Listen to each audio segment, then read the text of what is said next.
إن الحمد لله نحمده ونستعينه ونستغفره ونستهديه ونتوب إليه ونعوذ بالله من شرور أنفسنا ومن سيئات أعمالنا.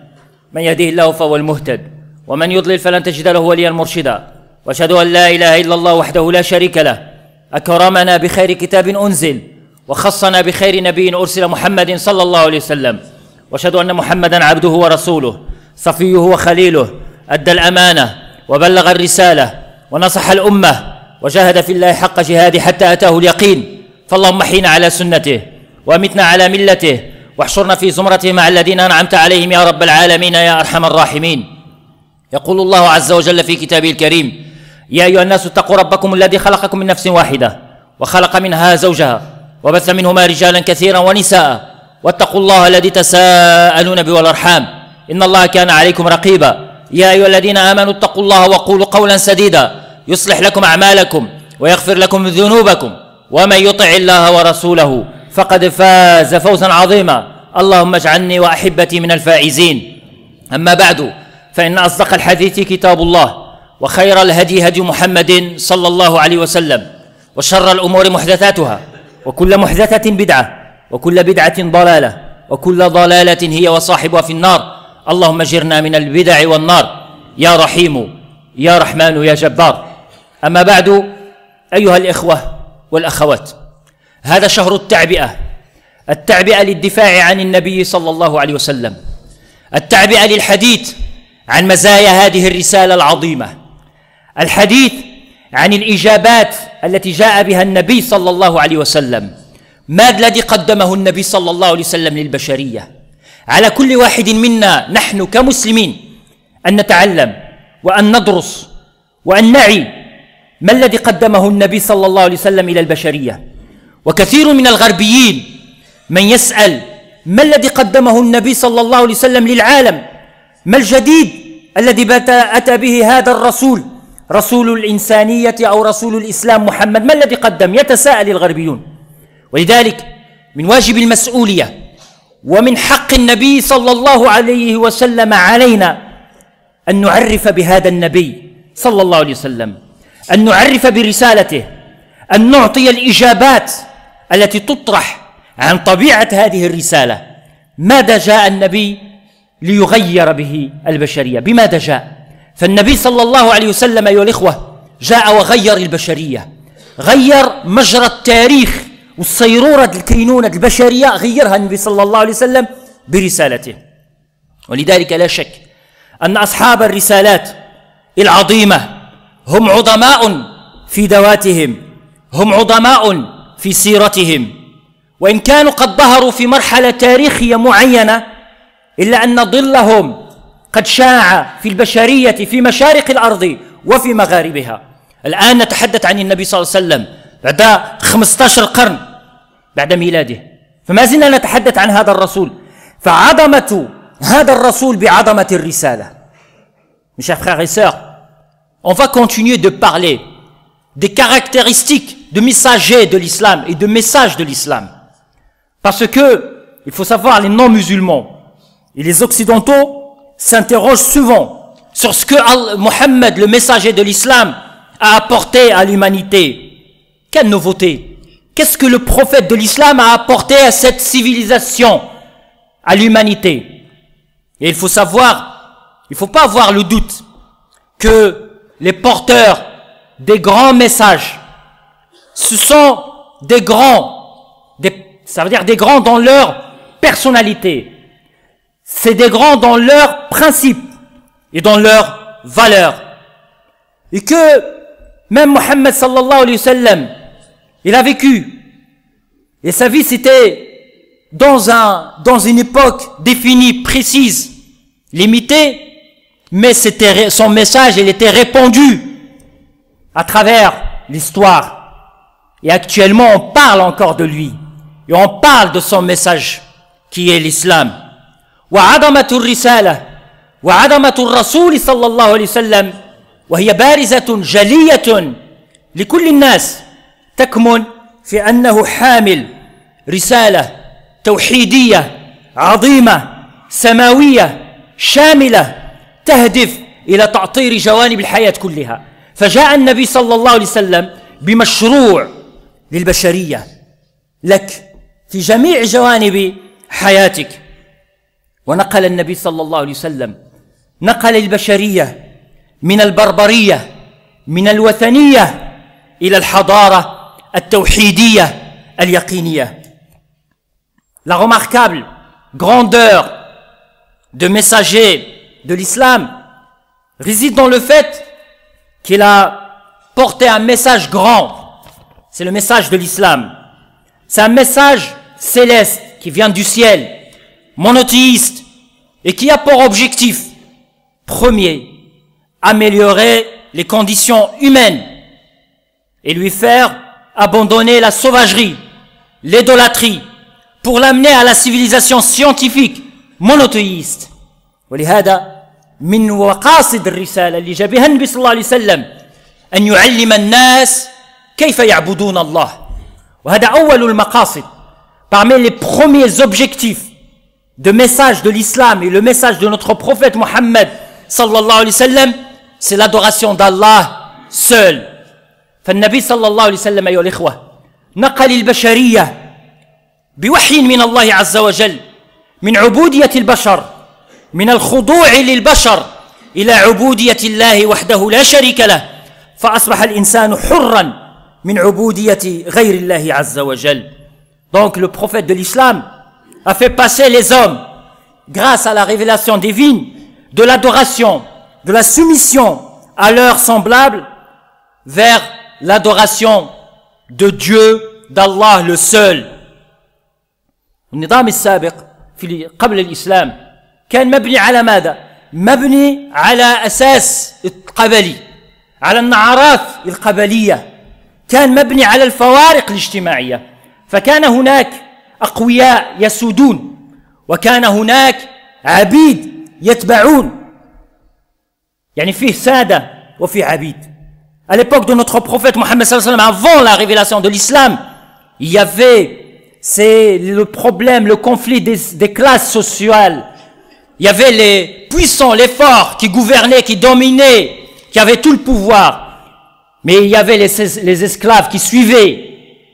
Mais Mohammed sallallahu alayhi wa sallam, quand il est venu, c'est pour libérer les esclaves de cette soumission vers la soumission au Seigneur de tout le monde. لذلك كانت الوثنية تضرب أطنابها في مجتمع اللي عاش فيه النبي صلى الله عليه وسلم. من خلال ماذا؟ من خلال عبادة الأصنام، من خلال عبادة الأشجار، من خلال عبادة الحيوانات، من خلال عبادة البشر. Donc, le paganisme se manifestait par l'adoration à l'époque de Mohammed sallallahu alayhi wa sallam, l'adoration des statues, l'adoration des animaux, l'adoration des pierres et même l'adoration des arbres. فكان هناك الأقوياء المتنفذون الذين يفرضون أعرافا، يفرضون تقاليد، يفرضون تشريعات، كانوا يفرضوا على الناس. وهناك العبيد الذين ينفذون ويتبعون. Il y avait les forts, les puissants. Ils fondaient leur législation. C'est eux qui imposaient le système et les règles et la législation. Et derrière, il y a les soumis, les esclaves qui suivaient. Et le problème de la différence ethnique, les groupes ethniques. Et ça, malheureusement, ça existait à l'époque avant la révélation de l'islam. ولهذا الله عز وجل لما أرسل النبي صلى الله عليه وسلم أرسله برسالة الإسلام وشعارها لا إله إلا الله محمد رسول الله. Et c'est pour cette raison que Allah, en conclusion, Allah il a envoyé le messager de l'islam. C'est sous ce flambeau, c'est sous c'est ce titre qui est l'unicité d'Allah. C'est la divinité, il y a une seule divinité, c'est celle d'Allah Azza wa Jal, et que Muhammad est son messager. الشعار الذي جاء به النبي صلى الله عليه وسلم هو من خلال قوله تعالى يا أيها الناس اعبدوا ربكم الذي خلقكم والذين من قبلكم لعلكم تتقون. Que Allah Azza wa Jal dit dans le Coran aux hommes, adorez votre Seigneur qui vous a créé, vous et ceux qui vous ont précédés. Ainsi, vous atteindrez la piété. وقد عبر أحد أصحاب رسول الله صلى الله عليه وسلم الذين فهموا هذا المعنى عن النقلة التي نقلهم بها الإسلام من حياة الذل والعبودية والمهانة والخضوع إلى العزة والكرامة، وكيف أنهم خرجوا من ظلمات العبادة والخضوع للأشخاص إلى عبادة الله وحده عز وجل. Un des compagnons de messager d'Allah Azza wa Jal a décrit vraiment la transformation que l'islam a exercée sur les individus de la société à l'époque arabe, en faisant passer de l'avilissement, de la soumission vers l'honneur et la dignité de l'être humain. Ce sahabi s'appelle Rib'i ibn Amir. Rib'i ibn Amir قال لأحد عظماء الفرس إن الله ابتعثنا لنخرج العباد من عبادة رب العباد من عبادة العباد إلى عبادة رب العباد ومن ضيق الدنيا إلى سعتها ومن جور الأديان إلى عدل الإسلام. هذه هي الرسالة مختصرة، من عبادة العباد إلى عبادة رب العباد. من شاء إن الله ابتعثنا أن نخرج من شاء من عبادة العباد إلى عبادة رب العباد ومن ضيق الدنيا إلى سعتها ومن جور الأديان إلى عدل الإسلام. Rib'i ibn Amir a dit, en s'adressant aux puissants d'un Persan, il a dit: Allah nous a envoyés pour que nous libérions celui qui le désire, celui qui veut l'adoration des serviteurs à l'adoration des seigneurs, de l'étroitesse de ce bas monde vers sa vaste répandue, et de l'injustice des religions à la justice de l'islam. هذا المبدأ الأول والمقصد الأول، وهو مقصد أساسي: إخراج الناس من عبادة الشهوات، إخراج الناس من عبادة الأهواء، إخراج الناس من عبادة غير الله إلى عبادة الواحد القهار. ثم القضية الثانية هو أن الإسلام والرسالة الإسلام جاءت لتحرر العقول من الأوهام ومن الخرافات. Et ici le message de l'islam, c'était pour libérer les raisons, les esprits des superstitions et des ambiguïtés et de l'ignorance. ما الذي خيم على العقل البشري آنذاك في عهد النبي صلى الله عليه وسلم، قبل النبي صلى الله عليه وسلم؟ كثير من الاعتقادات الفاسدة، كثير من الاعتقادات الخاطئة التي كانت سائدة آنذاك. فكانوا الناس يعتقدون في أتفه الأشياء، كانوا يعتقدون في نفع الأشجار والأحجار وضرهم، كانوا يعتقدون أن الشجر والحجر هو ينفعهم ويضرهم. هذا اعتقاد فاسد. فهذا الذي كان يخيم قبل بعثة النبي صلى الله عليه وسلم، اعتقاد الجاهلية الأولى. Donc, à l'époque de prophète Mohammed sallallahu alayhi wa sallam, avant sa révélation, il y avait quoi comme croyance? C'est les fausses croyances. On basait les croyances sur quoi? Sur n'importe quoi, sur l'ignorance, l'ambiguïté. On croyait en n'importe quoi. On croyait à l'époque que les pierres, les objets, c'est eux qui décident le destin de l'être humain qui est doué de l'intelligence que Allah a honoré. فجاء النبي صلى الله عليه وسلم برسالة ليحرر هذا العقل البشري من أنه يتبع الجمادات وأنه يتبع الإله وفق الإرادات. يعني بمعنى أن هذا الإنسان يتبع. وجاء في الخطاب ديال القرآن الكريم كان كيخاطب العقول. Et même dans le Coran الكريم, la parole d'Allah Azza wa Jal, quand elle s'adressait à l'être humain, à s'adresser à son intelligence, à ses capacités intellectuelles pour comprendre. C'est selon l'argumentation. قل سيروا في الأرض فانظروا كيف بدأ الخلق. في الآيات الكثيرة نكتشف عوالم هذا الكون. C'est découvrir, essayer, rechercher l'argument derrière les manifestations de la création pour arriver à cette vérité qu'il y a un seul Dieu qu'il faut adorer. ولهذا أول ما جاء به الإسلام هو أن يطهر هذه العقول التي كانت فاسدة، أن يطهرها من الخرافات ومن الدجل، وهذه قضية العقيدة. فجاء الإسلام pour établir une croyance forte et solide basée sur des éléments de la raison et raisonnable. الله عز وجل في القرآن الكريم في آيات نسردها، والآيات كثيرة. ما اتخذ الله من ولد وما كان معه من إله إذن لذهب كل إله بما خلق ولا على بعضهم على بعض سبحان الله عما يصفون. Allah Azza wa Jal dit dans le Coran, Allah ne s'est point attribué d'enfant et il n'existe aucune divinité digne d'adoration avec lui. Si c'était le cas, ça veut dire si il y aurait 2 divinités ou 3 divinités au plus, si c'était le cas, chaque divinité s'en irait avec sa propre création et certains seraient supérieurs aux autres, gloire et pureté à Allah, et les biens supérieurs à tout ce qu'ils décrivent. يعني كيف يخاطب القرآن الكريم العقل البشري؟ يخاطب بالمحاججة العقلية. C'est avec de l'argumentation. Ça veut dire que le Coran لا يقول لك اتبعني وأنت أعمى. Le Coran il te dit pas suis-moi aveuglement. Recherche l'argumentation, recherche le dalil. Quelle argumentation pour que ta croyance soit forte et solide. أيها الإخوة، من المقاصد كذلك التي جاء بها النبي صلى الله عليه وسلم هو التسامح فيما بين البشر والتعايش فيما بينهم.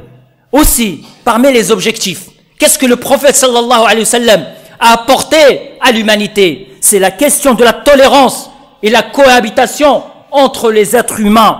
فالنبي صلى الله عليه وسلم أرسى دعائم التسامح فيما بين البشر، وأوحى الله عز وجل إليه في القرآن أنه لا إكراه في الدين. وهذه قضية أيها الإخوة في عقيدة المسلمين، أننا لا نرغم الناس على أن يعتنقوا دين الله عز وجل. والنبي صلى الله عليه وسلم كذلك بين حقوق غير المسلمين، وكيف أن غير المسلمين واجب على المسلم أن يحترم حقه وأن لا يعتدي على حقوقه، لا الحقوق الجسدية ولا الحقوق النفسية ولا الحقوق المادية، لا نعتدي على غير المسلم. وهذا أيها الإخوة من رسالة محمد صلى الله عليه وسلم. Donc, Mohammed sallallahu alayhi wa sallam Mohammed sallallahu alayhi wa sallam posa les fondements de la tolérance et le respect entre les gens. Et Allah Azza wa Jalla a révélé à son prophète Mohammed sallallahu alayhi wa sallam dans le Coran qu'il ne devrait y avoir aucune contrainte dans l'acceptation de la religion. Et Mohammed sallallahu alayhi wa sallam a clarifié aussi les droits des non-musulmans et garantit la protection de leur vie et celle de leurs enfants et de leur honneur et de leur propriété. Que Mohammed sallallahu alayhi wa sallam et dans l'islam, on ne force pas les gens à se convertir à l'islam. On ne les force pas. لا إكراه في الدين قد تبين الرشد من الغي.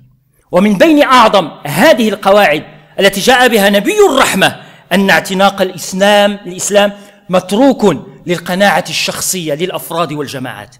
Et parmi les fondements de la religion, c'est que la question de se convertir à l'islam, venir vers l'islam, c'est laisser au choix, au libre choix des individus et des personnes. والله عز وجل يبني في الاعتقاد على الحجة وعلى الاقتناع لا على الإكراه ولا على الإجبار بالسيف. الله عز وجل في القرآن الكريم يقول لا إكراه في الدين قد تبين الرشد من الغي. Il n'y a pas de contrainte dans la religion car le bon chemin se distingue de l'égarement. وقل الحق من ربكم فمن شاء فليؤمن ومن شاء فليكفر. Et Allah dit dans le Coran, il dit la vérité vient de votre Seigneur, que celui qui le veut croit donc et que mécroit celui qui le veut aussi. Allah يخلي لك الاختيار، أنت اختار وستحاسب على اختيارك بمحض إرادتك. ولهذا من القواعد العظيمة التي أرساها دين الله عز وجل أن أرسى قضية احترام حقوق غير المسلمين سواء كانوا رعايا في الدولة الإسلامية أو خارج الدولة الإسلامية ولم يعلنوا الحرب على المسلمين. Et parmi aussi les règles, c'est que l'islam a défendu les droits des non-musulmans dans les pays musulmans sous un pacte de protection, les protéger. Et ça c'est dans l'islam. النبي صلى الله عليه وسلم يقول في الحديث الصحيح الذي رواه البخاري وهو صحيح من قتل معاهدا لم يرح رائحة الجنة وإن ريحها توجد من مسيرة 40 سنة. ما يشمش الريحة، هذا اللي يقتل آمن بالله. تمشي تقتل واحد معاهد فلن تشم رائحة الجنة، وتشوف رائحة الجنة شحال بعيدة 40 سنة ديال المشي باش توصلها. Donc le prophète sallallahu alayhi wa sallam dit dans un hadith authentique, quiconque tue une personne ayant contracté un pacte avec les musulmans ne sentira pas l'odeur du paradis, même si son parfum peut être senti à une distance équivalente à 40 ans. والنبي صلى الله عليه وسلم في حديث آخر يقول ألا من ظلم معاهدا أو انتقصه أو كلفه فوق طاقته أو أخذ منه شيئا بغير طيب نفس فأنا حجيجه يوم القيامة. سلم، آمن بالله، صلي وتمارس هذه الممارسات اللي نهاك عليها النبي صلى الله عليه وسلم. النبي صلى الله عليه وسلم يكون الحجيج ديالك يوم القيامة، هو الخصم ديالك يوم القيامة. أين عظمة هذا الدين؟ هذه هي العظمة ديال هذا الدين.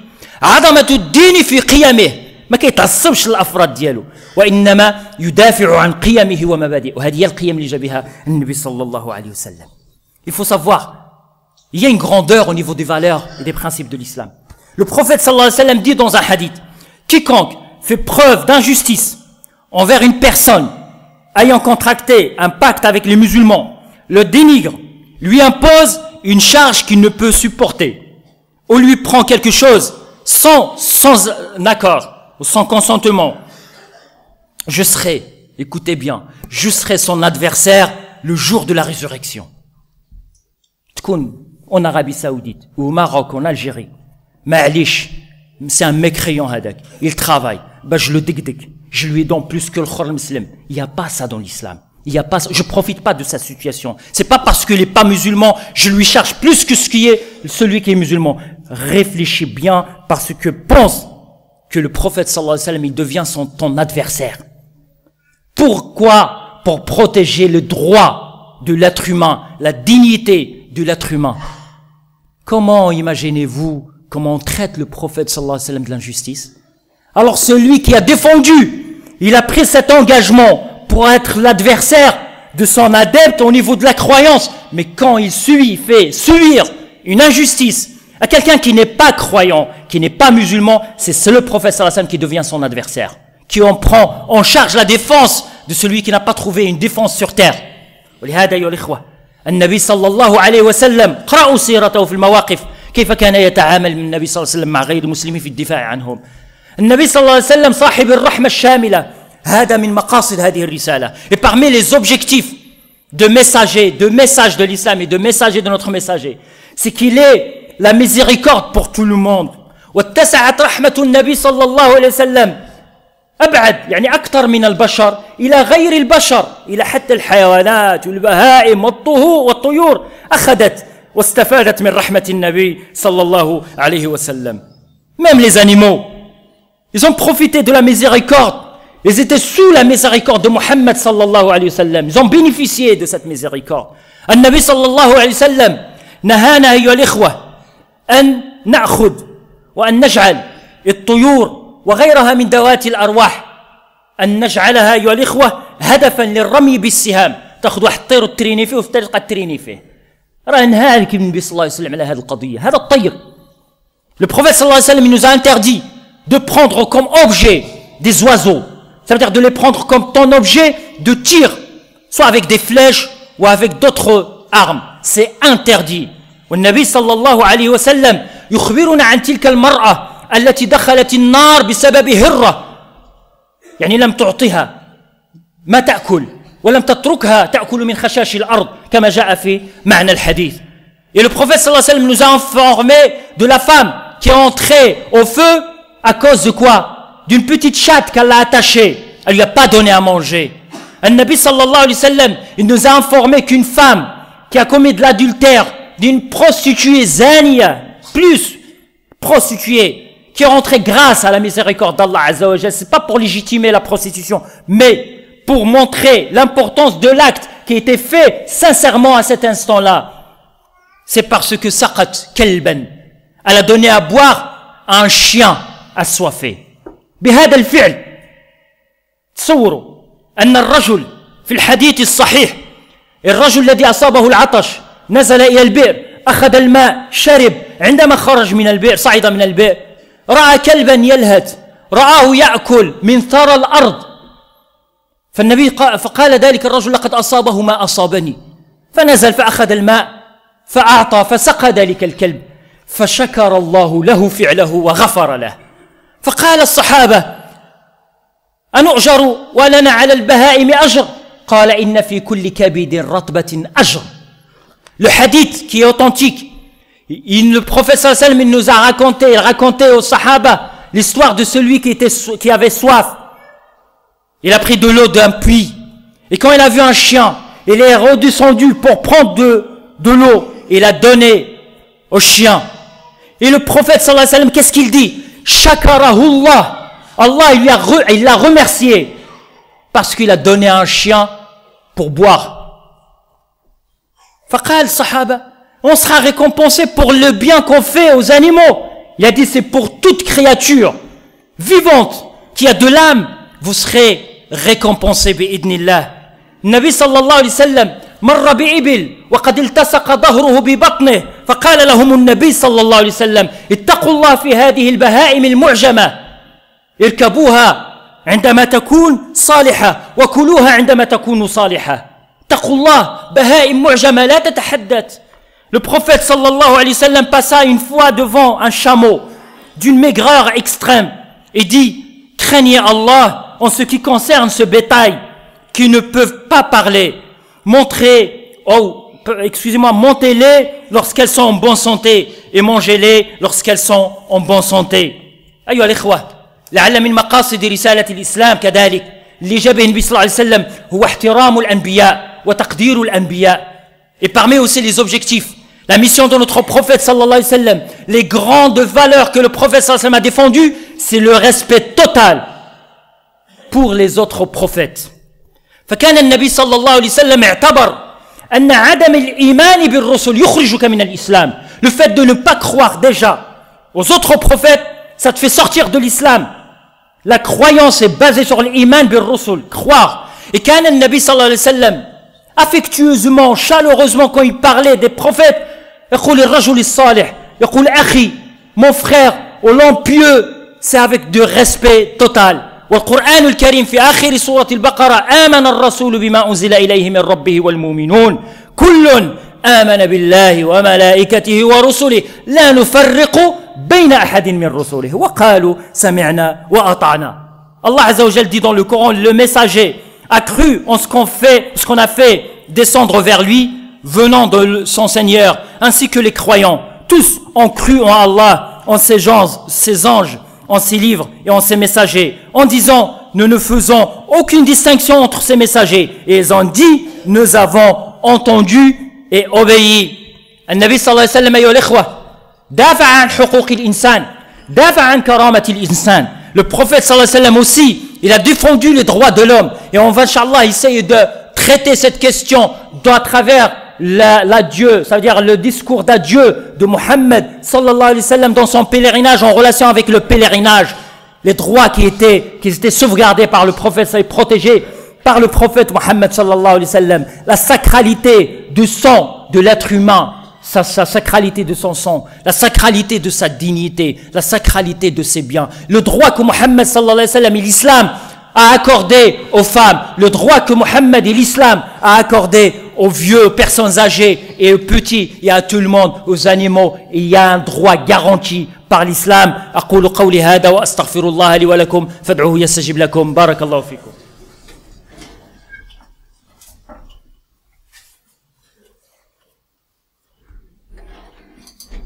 الحمد لله وكفى والصلاة والسلام على النبي المصطفى وعلى آله وصحبه ومن بسنته قد اقتفى. الله يجزاكم الخد زحمه بارك الله فيكم. باقي معنا غير دقائق إن شاء الله. Avancez, s'il ne reste que quelques minutes إن شاء الله. Avancez s'il vous plaît parce qu'il y a des frères qui sont à l'extérieur. Ils ne trouvent pas de la place. بارك الله فيكم. لعل كذلك من بين العناوين الكبرى التي جاء بها النبي صلى الله عليه وسلم هو الدعوة إلى الأخلاق الكريمة. Aussi parmi les objectifs et les projets et les valeurs que Muhammad sallallahu alayhi wa sallam a défendus, ce que Muhammad a apporté à l'humanité, c'est son appel au noble caractère. فالنبي صلى الله عليه وسلم رفع من شأن الأخلاق في حياة الإنسان. فالنبي صلى الله عليه وسلم دعا إلى الأخلاق الكريمة ودافع عنها. أخلاق الوفاء, أخلاق الصدق, الالتزام بالعهود وبالمواثيق, الأخلاق الاجتماعية والروابط الاجتماعية, البر بالوالدين, علاقة الأبناء بالآباء, علاقتك بالجيران, وكل هذه العلاقات تحدث عنها الإسلام وتحدث عنها النبي صلى الله عليه وسلم. فلذلك كان إذا بحث عن النبي صلى الله عليه وسلم يبحث عنه في بيته, فكان متواضعا النبي صلى الله عليه وسلم. وقد رأينا في خطبة تحدثنا فيها عن الأخلاق كيف كانت أخلاق النبي صلى الله عليه وسلم. كان إذا بحث عن النبي صلى الله عليه وسلم يبحث عنه في غرفته, في بيته. كان النبي صلى الله عليه وسلم يبحث عنه أين؟ يبحث عنه في المسجد. فكان النبي صلى الله عليه وسلم لم يحتاج إلى بروتوكولات ولا إلى مراسيم للاستقبال ولا أن تأخذ معه موعد. إذا كنت تريد النبي صلى الله عليه وسلم كان يتوجه إليه عامة الناس فيجدونه في المسجد أو يجدونه في بيته، وكانوا في بعض اللحظات في كثير من الأحيان يبحثون عنه فيجدونه أين؟ يجدونه عند غير المسلمين. فكان يؤدي النبي صلى الله عليه وسلم واجب ماذا؟ واجب الزيارة. فكان النبي صلى الله عليه وسلم إذا دعي من غير المسلم فكان النبي صلى الله عليه وسلم يقبل بالدعوة ولو على خبز جاف كما جاء في روايات كثيرة للنبي صلى الله عليه وسلم. هذه أخلاق النبي صلى الله عليه وسلم. Le prophète صلى الله عليه وسلم nous a appelés à la bonne moralité. Et quand on cherchait, pour trouver le prophète صلى الله عليه وسلم, on le cherchait, on le trouvait où? Soit à la mosquée, chez lui, pas de protocole, pas de dépôt de, je sais pas, un rendez-vous, je sais pas, après 3 mois ou 6 mois, sans protocole. Il était parmi les compagnons. Et même des fois quand on le trouvait pas à la mosquée, ou chez lui, il était chez qui? Chez les non-musulmans. Quand on l'invitait, il rendait visite aux malades des juifs à l'ancienne époque, à l'époque de Mohammed sallallahu alayhi wa sallam à Médine. Il faisait pas la différence, c'est pour rendre visite à un tel ou un tel, c'est pour prendre soin d'un tel, parce que tout le monde était engagé dans une société de citoyenneté. Ce qui liait entre les membres de Médine à l'époque, c'est la citoyenneté. Et c'est ça ce qu'il faut donner. Il faut donner cette importance à la question de la notion de la citoyenneté dans la vie de Mohammed sallallahu alayhi wa sallam. Et Mohammed sallallahu alayhi wa sallam, il répondait à l'invitation même avec c'est pour manger juste un pain qui est sec. Il venait le prophète sallallahu alayhi wa sallam parce qu'il donnait de l'importance aux personnes et aux individus. النبي صلى الله عليه وسلم الكريم يقول إن الله يأمر بالعدل والإحسان وإيتاء ذي القربى وينهى عن الفحشاء والمنكر والبغي يعظكم لعلكم تذكرون. Certes, Allah ordonne la justice, la bienfaisance et l'assistance aux proches, et il interdit tout acte immoral. ومن القواعد الأخلاقية التي جاء بها القرآن الكريم هل جزاء الإحسان إلا الإحسان. Et parmi les règles de l'islam et les règles coraniques, la bienfaisance a-t-elle une autre récompense que la bienfaisance? ومن بين الأخلاق كذلك خذ العفو وامر بالمعروف وأعرض عن الجاهلين. Sois indulgent, ordonne ce qui est convenable et détourne-toi des ignorants. ومن القواعد الأخلاقية النبوية ليس الشديد بالسرعة وإنما الشديد الذي يمتلك نفسه عند الغضب. Le fort parmi les règles prophétiques, le puissant, le fort, c'est pas celui qui met les gens par terre au sol, mais celui qui se maîtrise pendant le moment de la colère. هذه من الأخلاق الرفيعة. ضبط الأنفس، ضبط الأفئدة ديال الناس وضبط أخلاق الناس، maîtriser le comportement de chaque personne. من بين المقاصد اللي جا بها الدين الدعوة إلى التفكير واكتساب المعارف. Et parmi aussi les objectifs de l'islam et de messager de l'islam, Mohammed sallallahu alayhi wa sallam, c'est l'appel à l'utilisation de l'intelligence humaine, l'acquisition du savoir. ولهذا تجد أيها الإخوة أن النبي صلى الله عليه وسلم بوحي من الله جاءه الأمر بالقراءة، اقرأ باسم ربك الذي خلق. في زمن كان العالم في المجتمع الذي كان يعيش بعد النبي صلى الله عليه وسلم في قرون متأخرة، كان العالم الذي آمن بكروية، قال كروية الأرض عذب والشنق وأعدم، قال لهم كروية الأرض كروية أو شيء من هذا القبيل. فكان لا تعطى قيمة لأهل العلم، فالنبي صلى الله عليه وسلم في مقابل ذلك أعطى هذه القيمة للعلم. Le prophète et l'islam a donné de l'importance à la science, aux gens de la science. Allah في القرآن الكريم يقول قل هل يستوي الذين يعلمون والذين لا يعلمون. Sont-ils les gosses ceux qui savent et ceux qui ne savent pas. يرفع الله الذين آمنوا منكم والذين أوتوا العلم درجات. Allah dit dans le Coran aussi, Allah élèvera en degré ceux d'entre vous qui auront cru et ceux qui auront reçu le savoir. Allah sait parfaitement ce que vous faites. وأبعد من هذا أبعد. إذا تأملنا القرآن الكريم فسنكشف ونكتشف المواضيع اللي تحدث عليها القرآن الكريم تدخل في إطار الإعجاز العلمي. Et si on fait une recherche à l'intérieur du Coran, on va trouver, il y a des versets qui parlent des miracles scientifiques. Et je vous incite à lire un livre qu'on va mettre, Inch'Allah, à votre disposition sur le site internet, les 1000 vérités coraniques de Yassin Qassab. Et c'est un livre très intéressant. Il y a d'autres livres qui parlent des miracles du Coran. Imaginez-vous, ce prophète qui ne savait ni lire, ni écrire, de parler de quelque chose scientifique qu'on vient de découvrir là qu'aujourd'hui, ou qu'on va découvrir dans je sais pas combien d'années. Alors que le prophète sallallahu alayhi wa sallam, il n'était pas épaulé, soutenu par des savants. Les sahaba, ils connaissaient ni lire ni écrire, ils connaissaient pas ça. Alors qu'ils m'en parlent qu'à l'intérieur de la mer, il y a la mer qui est salée, il y a la mer douce. C'est quoi cette histoire quand on parle dans le Coran al-Karim? Méditez sur les versets qui parlent de ces recherches scientifiques et vous allez constater que le prophète sallallahu alayhi wa sallam, il était vraiment un messager envoyé par Allah Azza wa Jal. من القضايا الأخرى اللي جابها النبي صلى الله عليه وسلم أنه وازن بين مطالب الروح والمطالب ديال الجسد. Le prophète sallallahu alayhi wa sallam, ce qu'il a fait aussi, c'est il a créé un équilibre, il a établi un équilibre entre les exigences de l'âme et les exigences de ton corps. والنبي صلى الله عليه وسلم في المواقف ديالو كان يؤكد أشد ما يؤكد على هذه القضية. فما جاش الإسلام لينا احنا باش نعتزلوا. الله عز وجل أنشأنا على هذه الأرض والله عز وجل سخر لنا هذه الأرض لنعمرها. Donc c'est pour répondre à cet équilibre que Allah Azza wa Jal, il a créé cette terre pour nous et il a mis cette terre en notre disposition.